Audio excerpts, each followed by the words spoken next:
Hey,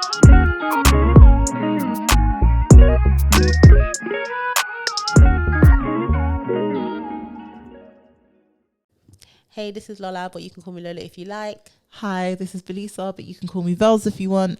And this is the Everybody Hates HR pod, episode 42. Woo, woo, woo. We'll be 50 soon.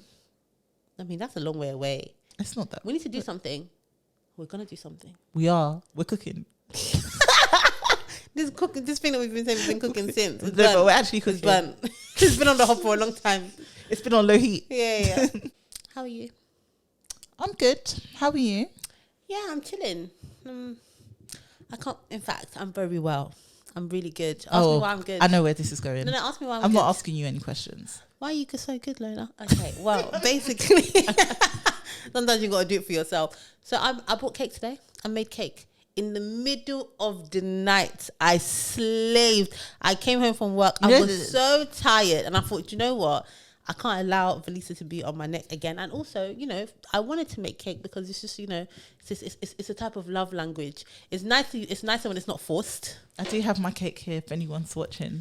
It's delicious as well. Is it? I tasted some today. I've got my Invisalign in, so I'm not going to try and eat it on camera. But you're lucky. I will after everything. You should eat on camera. You should eat on camera, but I'll allow you. But so everyone, people message me saying that, am I going to make you the cake? Do you know what? I'm glad. People were doubting me. I'm glad that people came, you know, and to support me, because who knew? We didn't know. You shouldn't support people through their unreasonableness. Guys, if you saw the sweet Yoruba talks that Lola was giving me, she said it's going to be so tantalizing. It is going to be.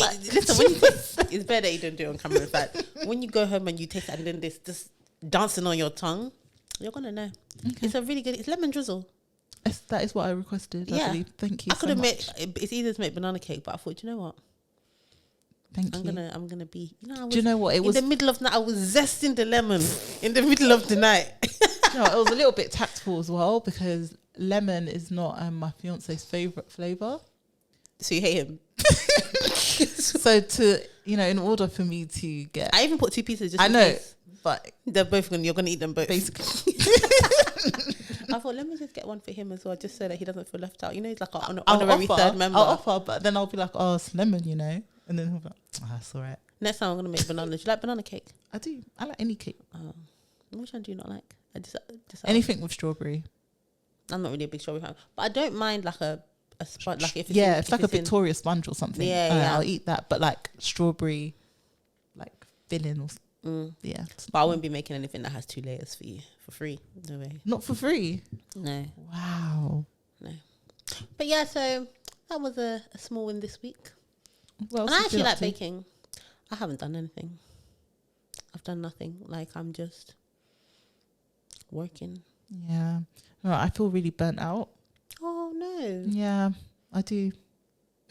What are you gonna do about it? I'm gonna fly. Yeah. I'm gonna take a flight.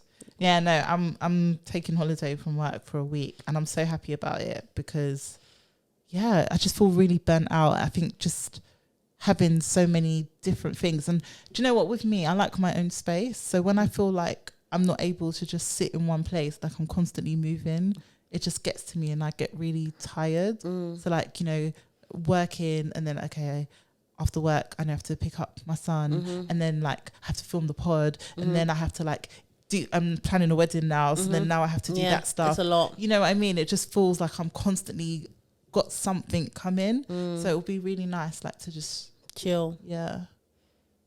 That's good. I think the work you do as well, like it's not only like, well, work in general is just exhausting physically. Bless you. Thank you. But I feel like the work you do is like also like emotionally and mentally draining. Like having to, like I could never do ER. I said it to you today, like I could never. Me, no. Not in small doses, yeah, but not like that. I won't go into it, but there was one ER case that I've had for maybe 2 months now. I'm just so glad to see the back of it. Now that it's done, I'm just like free. Yeah, I'm just like, it's just not my concern anymore. But it was just so intense. You know, when there's just a lot going on and you have to be so, I felt like the police, like you have to be so thorough in everything you're looking at, all the evidence, follow-up questions, just so you know that an individual isn't going to come back to you with any you know, you didn't do this or this was forgotten. It's just so intense. But yeah, it's all good. Do you think you'll do ER forever? I thought about this. I'm unsure because the other like part of HR that I could do doesn't really get me going. Is it? Wait, what is it? Like, you know, the other stuff. Business partnering. Yeah. No. Business partnering is alright, but the thing is, I feel like business partnering is just a precursor to the ER. It is. Obviously trying to make sure that doesn't happen. But like, I don't know, sometimes business partnering, depending on who your client group is, it's a bit like, oof. Yeah, like I've done it and I don't mind it. But if you ask me if I could do that, like long term, the answer is no. Yeah, Really? I just feel like maybe now, I don't know, but ER just keeps me going. Yeah, it's just everything is different. But it just lends Everybody is itself to different. your work being a bit more like this, isn't it? Because Exactly. ER you can have quiet periods that you just don't know. Yeah, and you just never know what you're going to get. I really enjoy it. Like I was doing an investigation and I thought that I knew everybody that was involved, and then somebody said something to me and I literally went, oh, really? Oh, okay. Like, I have to go, right? Yeah, I'm going back to the drawing board. But I don't get that from, you know, Business partner. Yeah, Oh, I want to do this. How can you help me to? But I think with any like job, but with ER, I would say you just need to make sure if you feel yourself feeling drained or feeling, because you can often be attacked in the role as well because of what you're dealing with, or there's pressures like, are you done yet? Are you done yet? Are you done yet? When you're looking into like, And it's like, let me actually have space to do my work. exactly, or you need to speak to this person tomorrow because they're really scared or blah blah. Chill out.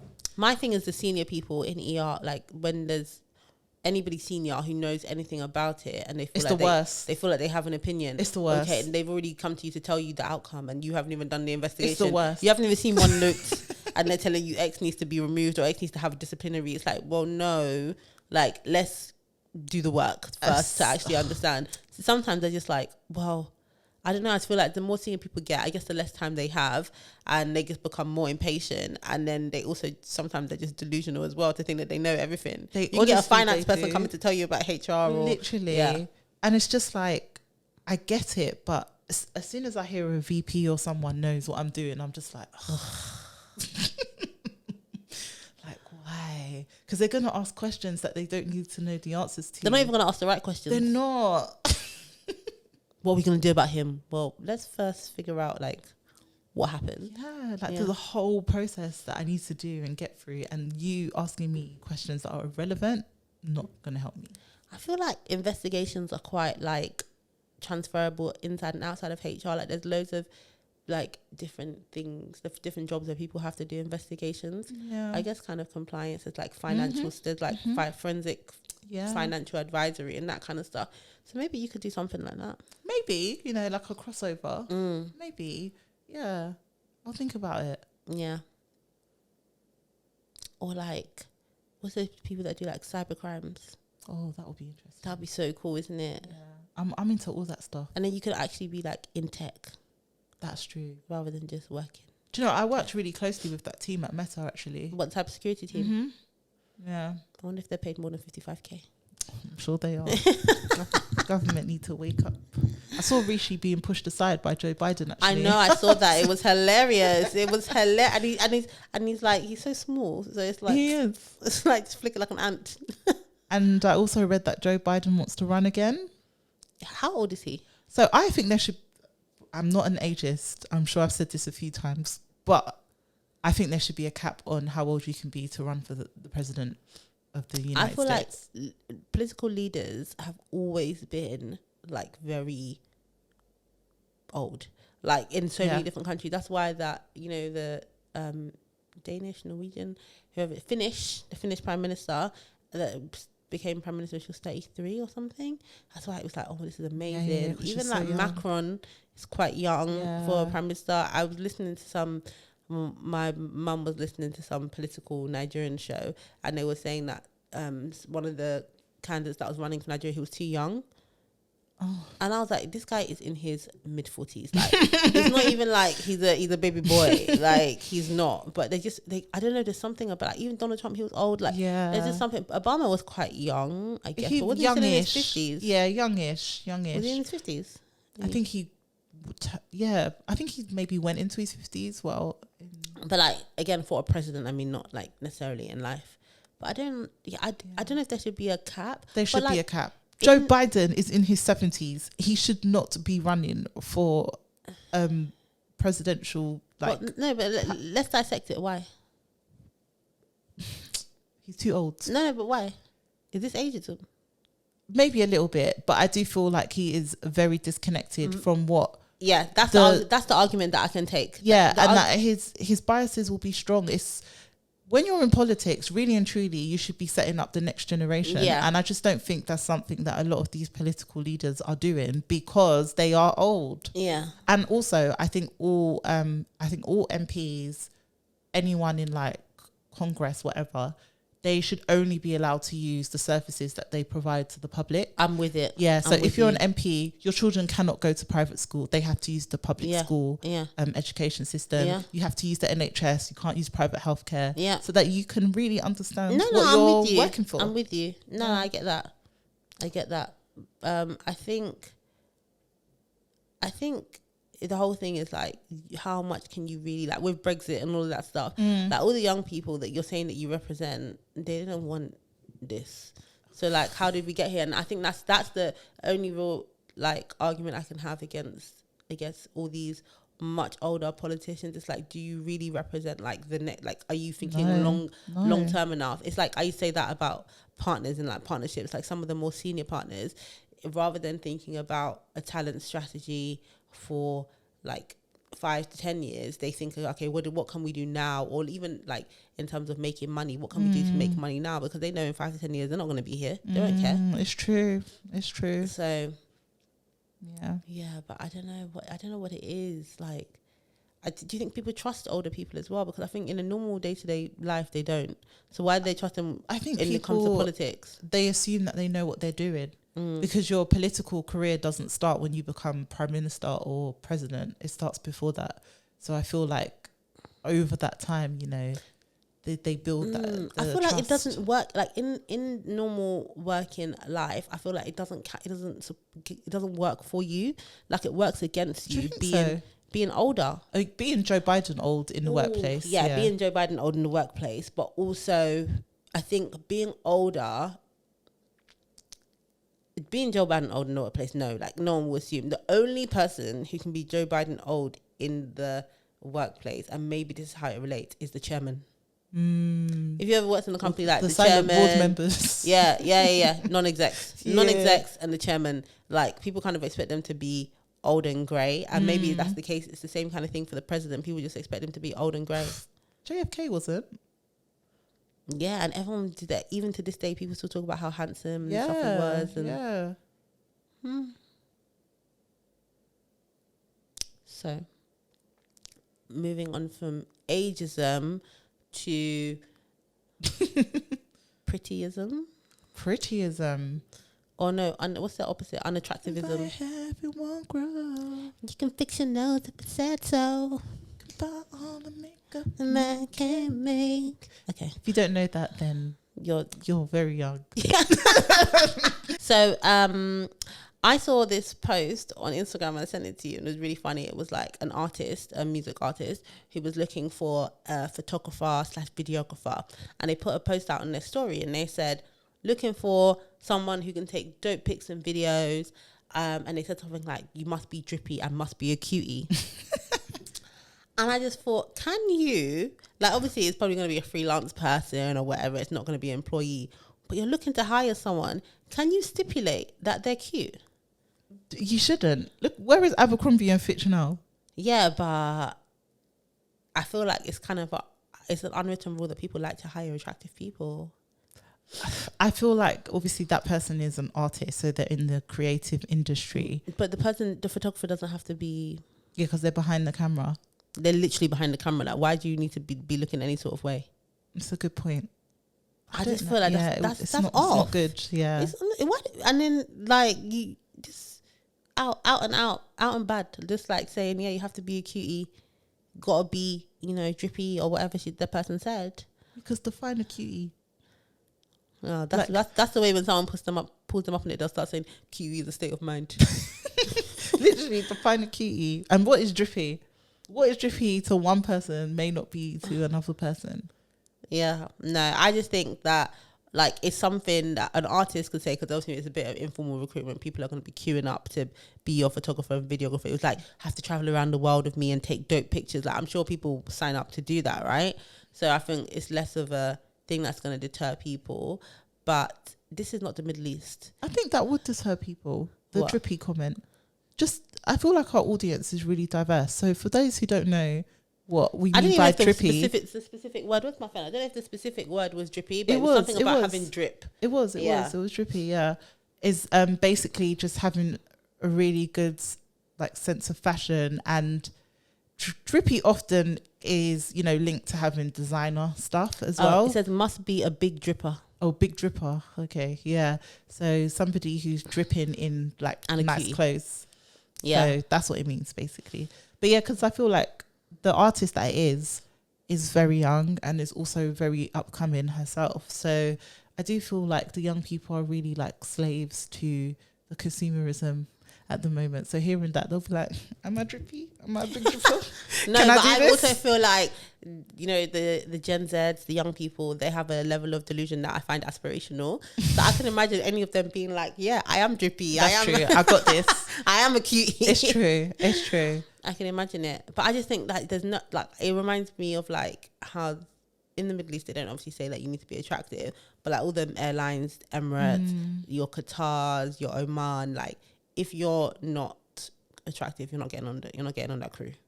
So that's what it reminded me of. And I was just like, it's not like a protected characteristic. So you can just say it if you want. Which is wild. Do you think you could get sued? What would it come closest to? You can't get sued. Like, you could literally write. So can you write? It's not in the Equality Act. It's not. So can you write on adverts must be attractive? That's crazy. Because do you know what? It's like with Abercrombie and Fitch. They never wrote it on any of their job advertisements. But when you walked in there, you saw they were hiring a certain type of person, and it eventually worked against them. But because then you start thinking about, okay, people add their own lens. What is attractiveness? Exactly. Because then if if my version of attractive is dark skinned 6 foot black men, and then that's all you're seeing at my company. Lola, please. Sorry. That's all you're seeing at my company. You're gonna say, wait, hold on. And now you apply for the job. Yeah. And it's like, well, I knew I wasn't gonna get it because I'm not a black male. But if you literally just like attractive and it wasn't, obviously it's always gonna be subjective, but it wasn't subjective based on any other it wasn't about old, it wasn't about younger, it wasn't about gender, it wasn't about race, it wasn't about, do you know what I mean? If you just literally hired attractive people in your bracket, so for a 60-year-old, we find you attractive, or like, it's not illegal. It's not. But I think that's a lot of hard work. Is that what modelling agencies do? Well, they have a variety, don't they? Yeah, but they're all attractive. But it varies in terms of like the beauty standard.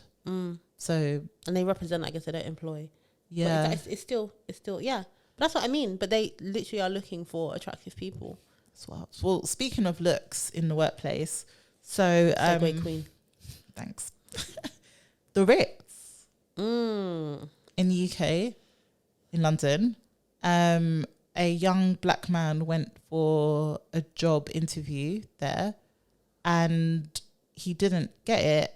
And one of the things that was stipulated in the I think it's like the dress code or whatever policy was that you couldn't have spiky hair or an afro. Hey guys, just a quick clarification. It's not that he didn't get the job. He actually withdrew from the process once he received the uniform policy, which spoke about the afro hair. And I just thought that was wild because spiky is like, that's somebody gelling their hair to be in spikes and molding it to be that way. Yeah. If they wash their hair, the spikes disappear. if I have my afro out, there's nothing I can do. I didn't. I actually have to do something to it. Literally, I didn't form that. It's literally how my hair grows out of my head. But it's ignorance, you know. Like they legit think, oh yeah, you're style. When people say he styled his hair or she styled her Into hair an afro. I'm just like, what? Yeah, I see he's been making the rounds. Good for him. Like you he know. literally getting his 15 minutes. He Literally stretching soaking it, it up. stretching it. I tell you, was he on this morning? Yeah, he was. Yeah. I didn't even really. I just saw that. He was. Yeah. Before you, this one, please. Someone like that, an opportunist. Watch him pop up. Head DEI coordinator. Love it. Or something. Love Watch that for him. him. Watch him. My lived experiences has qualified me to be in this role. I love that. I do think companies should check their policies though, because if you've got things like that, in, especially like, you know, hospitality, where appearance is important in terms of how you appear to customers, they need to check their policies. And some of the smaller companies as well. You know, the ones that have like, I did a handbook refresh. I really hate employee handbooks, but I did like a handbook review recently, and you know, stuff where there's just like, it just gets rolled over and no one looks at it. Dress code is one of them. Sometimes it's not like a proper policy. In a big company, they look at it, it gets reviewed. But in other companies, they just kind of, someone just had to look over it. It's not something that's going to change on a year-to-year basis. It doesn't need legislative updates or anything like that. So it just gets rolled over. And then the nonsense that was in there 5-10 years ago may still be in there. Like, because if you ask someone what their dress code is, most companies won't know. Like which companies have like really like strict dress codes, especially since COVID? Yeah, there's not even written. It's more like you kind of more time you get your dress code based on the people around you. Yeah, it's true. That's you don't read what the dress code is. I can't remember the last time I looked at a dress code. They say business casual. What does my business casual is not everyone else's. So. I literally, yeah. I don't know, like, what is even business casual, yeah? Like, you then have to give an explanation of what that means, because business casual can mean different things to different people. Or, like, smart casual, or, like, smartly dressed. I don't think I've ever worked in anywhere that had anything other than business casual written down. I think the recruitment company I worked for had a bit more. They love a good suit. Because, they were all in... I was wearing heels to work. I used to love wearing heels to work. Hated that. Back when I was in my corporate slave days. I literally used to put them on when I got to the front of the office. Corporate girly, that's the way. Take them off when I sat at my desk. Mm-hmm. And then put them on whenever I went to the toilet or just left my desk. I used to love wearing heels to the office, but I'm quite small, so it made me feel like people took me more seriously. Well, maybe, I didn't like it. I just felt like it draws so much attention as well when you're walking around.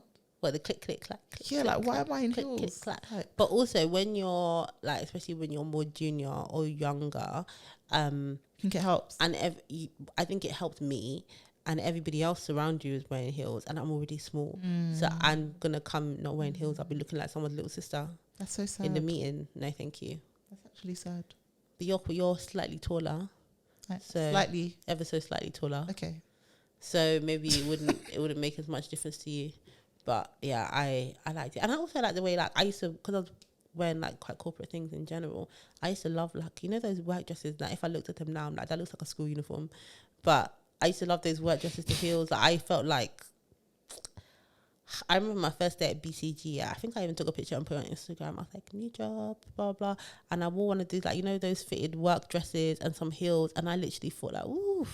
And I was 20, that must have been 2018. So it wasn't even that long ago. But I literally felt like, I have arrived with my Dorothy Perkins dress. My Dorothy Perkins dress, feeling really like, you know, the Dorothy Perkins, like, wow. My Dorothy Perkins smart section dress. Not Dorothy Perkins. Wow. When I worked in, I used to work near Chancery Lane Station, and if you ever had any wardrobe malfunction or you kind of showed up not expecting to go to a meeting, you had to. The only shop that they had was Dorothy Perkins, and so I have a lot of stuff from there, just from like, I need to get something quickly. Only shop was Dorothy Perkins. Wow. Does that still exist? Dorothy Perkins? Yeah. I'm unsure, to be honest. I'm not too sure. I'm Burton. I think Burton does. I don't know why I think that, but I feel like Dorothy Perkins doesn't. So when ACAS acquired Topshop, they didn't take the other Arcadia brands, no? Didn't they not just take Topshop? That's the only one I would take. Same. That's the only one I would take. Wow. I feel like with dress code as well at work, you can see the generation.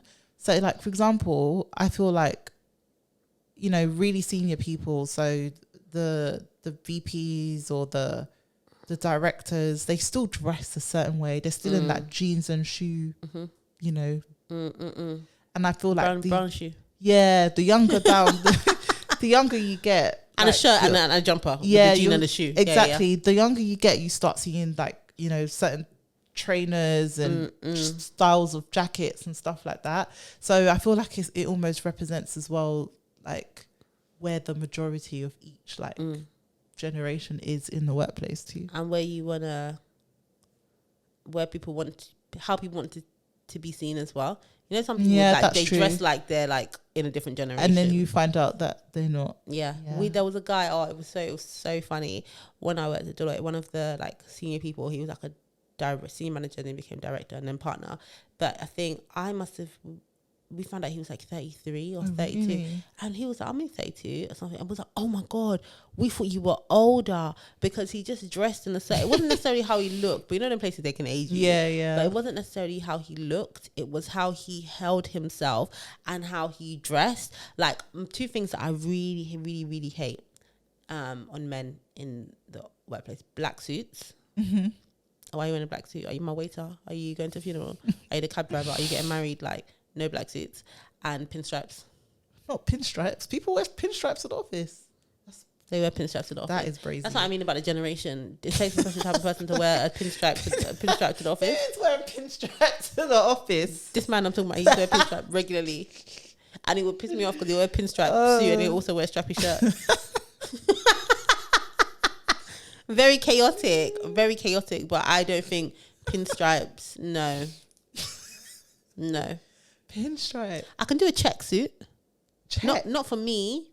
No, I had some check trousers. They were right, like narrow checks, not like big. But your top would be lumberjack. plain. Yeah, exactly, yeah. But I don't mind that. But no, pinstripes, I think that should be excluded in the dress code. Like in the dress code, it should say no. Dress code should become about fashion. I think it should. And for me, on dress down day, don't wear your jeans and brown leather shoes. That's not dress down. No, but it's for some. It's for the guys that wear the pinstripe on the dress down. They wear the jean and the shoe. They wear the jean and the shoe, and it is dress down for them. It's so funny that that's some people's idea of dress down. Yeah, I'm wearing jeans and a shirt. Yeah, with shoes. And with a tough shoe, like a the leather is strong. And they shine the shoe with that. I mean, they polish the shoe. Literally, they polish the shoe like, before that they is their dress down. I used to think, wow, like this is dress down. Yeah, and my dress down, I would be literally my trainers and my like jeans and top and everything, and they're in their jeans and shoes. Yeah, I like hoodies. Like occasionally, someone will come in a hoodie that you don't expect, and you're like, wow, he owns a hoodie. Some people will still have the shirt under the hoodie. No, I'm telling you, because the hoodie to them is just a type of jumper with a hood. Yeah.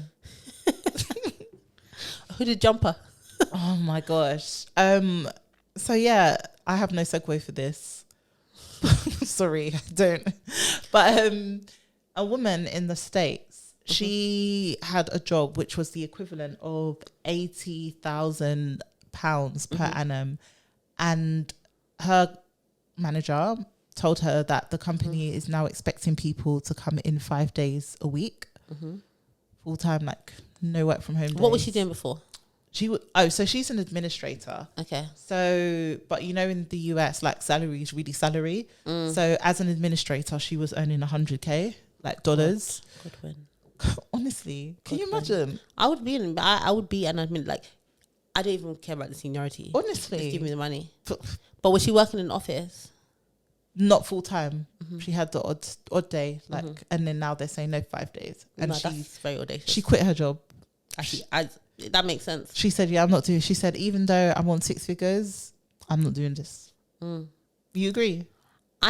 You have to be looking at the market. If you know that you can get another job at the same kind of money, deuces.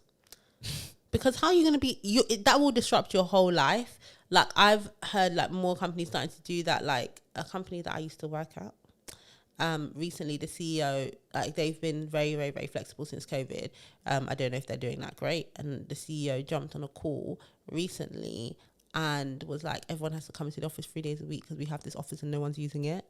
So it was kind of giving, we're paying for the office, why are you guys not here?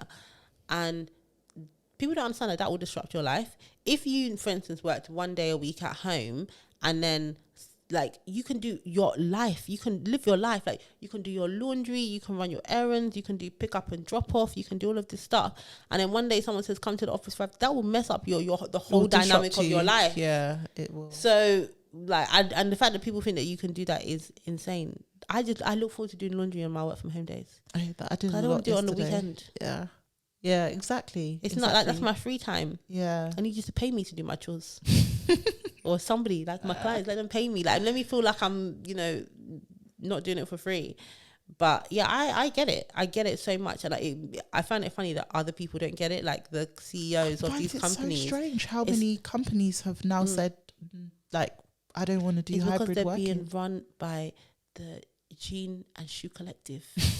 They don't get it. They don't get it. The Jean and Brown Shoe Collective, they actually don't get it. They think that they can relate, but that's why they're wearing dresses. That's why they're wearing that undressed down. They just think, oh yeah, my life is like your life, but it's not. It's not. And the worst part is the people that make these decisions, they don't, like, they have the support that you need, like that they need, like whether they're in the office or they're at home, they could have a stay at home. Exactly. They have a cleaner, they have a nanny. Literally. That's not how most people live their lives. Me in the future, amen. But claim it. But that's not how everyone lives their lives. So I just think it's very tone deaf, and I'm surprised that people keep doing it. But what I will say is the market now is a bit tougher. So whereas when the job market was like booming, there were so many vacancies and all that great resignation stuff or whatever, people could be like, okay, yeah, deuces out. But now people actually need to be like, I gotta pay my bills. So maybe if there was a time to do it as a company, which would be less damaging, not as damaging it probably is now, which is unfortunate. Yeah, I just feel like companies need to take time, because to your point, a lot of companies are doing it because they had signed contracts for all these, these offices, these offices, not knowing what was to come, and now they're stuck with them, and they just want to utilize them. But it's just like, that's not a problem. It's like, it reminds me of like, when you get your hair done, and if you ever get your hair done, and you're like, you don't like it or something happens, or I mean, I just got it done. So you want to hold on to it. Do you know what I mean? Like, you want to get the bang for your buck. I learned years ago that don't work either. So like, that's what it reminds me of. Like you spent money and you're like, no, you need to get every single penny. I need to go everywhere with this hair. I need to, even if you get your makeup done, I need people to see me. I need to utilize this thing the most. That's what it reminds me of. And that's what companies are doing. They're like, we have this office now. We need to get everybody in here. Let's be doing events. Let's do brunch. Let's do lunch. Let's get externals in. Let's like make everyone come in, like, so that their investment doesn't feel wasted. I hope companies are doing like, their research and stuff when it comes to their employees, though, or like satisfaction when it comes to how often they should or are in the office. Because I just feel like these leaders are making decisions just based on like really superficial. We just need to be able to see people. We just need to be able to like bring people together. But it's like, do you have to do it in this way? And do you even have, whether or not, to answer your question, whether or not they actually have any data, don't know. Like, at least we spoke about before, Meta did something. And they did it. Cool. If you've done the work, you've actually got feedback, and then you've got productivity, you can make an informed decision. But a lot of these guys, it's just giving Elon Musk, it's like on a whim. How's Twitter doing? Didn't they change their name or something like Twitter? that? On like the HQ in California, the sign outside is I can't remember. He's a crazy person. It was something to do with a cat. Let's talk about something else. We'll come back to it. What I want to talk about. So I saw this girl on the Clock app, and as usual, I'm basically the TikTok correspondent on this podcast. But saw this lady on the Clock app, and she's an influencer. Her name is Any Given Something. I'll find it and try and put it on the edit or whatever. But she basically has been an influencer. She does like beauty, lifestyle, fashion. Like, she's like a girly. And she's also been studying to be a lawyer. And so she's been talking a bit about her journey and stuff like that. And then she got this job, and everyone was really happy for her. She's got a good vibes, like, following. And then recently, she basically made a video and was like, hey, I've just resigned. She hasn't been in the job that long. She was like, I've just resigned. And she basically did a bit of a story time about how when she got her job, she was very transparent about her extracurricular activities, that she made content online and all of this stuff. Like, she never hid it from them. And they were like, okay, cool. She's obviously very good. She's qualified, did good in the interview, they gave her the job. Then someone from another law firm, like a competitor, basically saw her and was like, how is she able to be working in a law firm and doing all of this stuff as well? Like, is that allowed? So they snitched to her, like the bosses at her company, who obviously knew about it. But what they said, that they hadn't appreciated that she was making money and that her platform had been monetized. And again, the generation, like, if you're from a generation where it's like, oh yeah, you have a lot of followers, like maybe you won't get that. That is now that what, because if I see that someone has 100,000 followers or something, I'm thinking you're probably gonna make some money, right? Whereas they just thought, oh cool, you dress up and people like your outfits or whatever. So anyway, they basically said, oh, we didn't appreciate you were monetizing this and it's a conflict of interest. I don't know on what basis, but you can't like be practicing law. I don't know if it's practicing law in general or practicing law here and do that. So she basically got an ultimatum, and I guess they thought she was going to be like, oh, I'll stop doing it. But she was just like, oh no. She thought about it and then she handed a notice. So I don't know if like for now she's not going to be working in law. And yeah, she's just doing her influencing thing. It seems to be going well for her. People have been really supportive. And I just felt it was really sad. And it reminded me of all those like those other, what they called, outside interest clauses that people have in their employment contracts. And like how enforceable those are and what people actually have to declare. Because, she was in the US, so it's a little bit different. But there's a lot of contracts now which say during your working hours, or even if it's not during your working hours, outside of working here, you're not allowed to do anything which is competitive with us. But also, even if it's not competitive with us, you need to seek approval before you can do it. And I'm just like, why do people need to be telling people what they're doing outside of work? And how, like, unless it's a direct competition or direct conflict, like you're working with the same clients, or like, why does it matter? And why are employers so pressed about knowing what you do in your personal time and personal life? They're just nosy. And we've spoken about it on previous episodes, where the way that society is, Western society, where more people are picking up side hustles and picking up, things that maybe they do want to turn into a career. All these companies with these clauses, I feel like more people will start ignoring them and just doing what they're doing without saying anything. Or, some employers, will have to start looking at those types of clauses, particularly, the big companies. Like if you work for LinkedIn, it's very easy to somehow segue into becoming some form of career influencer, right? Yeah. So, do you know what I mean? You have to balance it there. Because it's depending on what role they have in LinkedIn, there might not be a direct crossover. Yeah. But, it's easier. Like there's one lady I follow, she works at Indeed and she does career stuff. Yeah. And I don't think, like, they must know about it because she's out.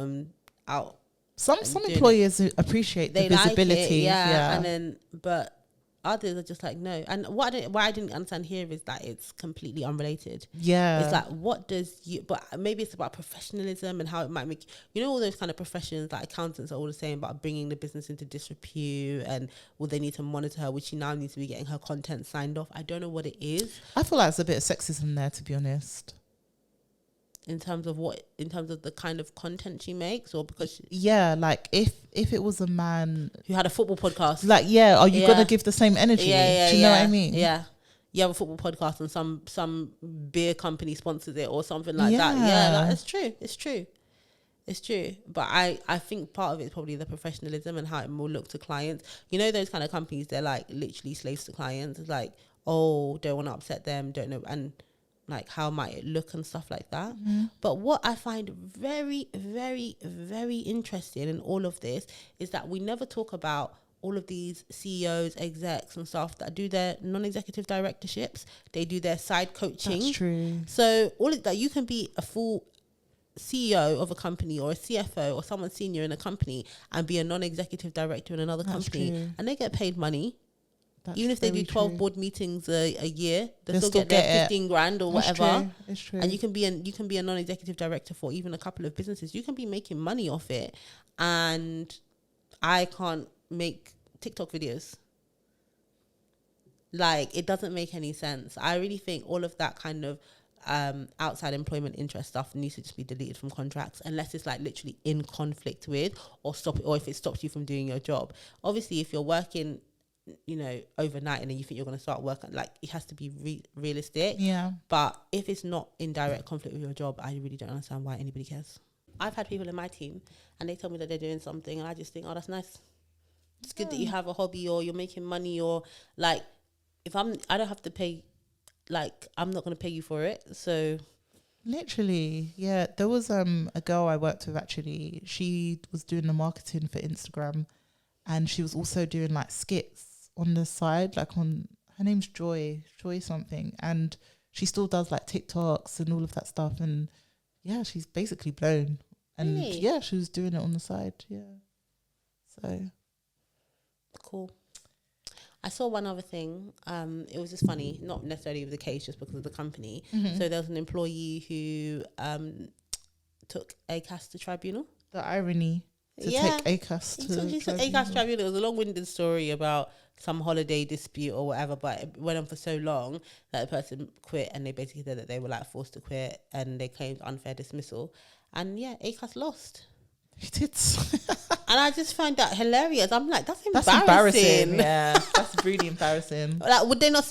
I don't know. ACAS, is it a public? It's a public body, isn't it? So maybe they're not allowed to settle. You know, some public bodies, they're not allowed to settle. Like, the bar for settling is higher because it's public funds. You can't. You're right, but even so, like the fact that this woman had no real contract in place since 2014, and it was 2022 when it went to court. So I guess, is that what you're doing? It's so bad. And so we should come and ask you for advice, and you can't even keep your own house in order. It's embarrassing. I'm embarrassed for them. Are you not and it was even in people management, so CIPD, but that's a bit petty. Yeah, it's a bit petty, isn't it? You're like, we see you. We see you there. Oh gosh, cool. Well, enjoy your holiday. Thanks. So next week I might be sans Velisa. But we'll make sure to bring somebody almost as good. Thank you. To support me. Thanks. I'm going to eat my cake now. So I actually want you to eat some while I'm here so that I can see the look on your face as your taste buds are being tantalized. Like I said they would be. That's a wrap, guys. Oh my God.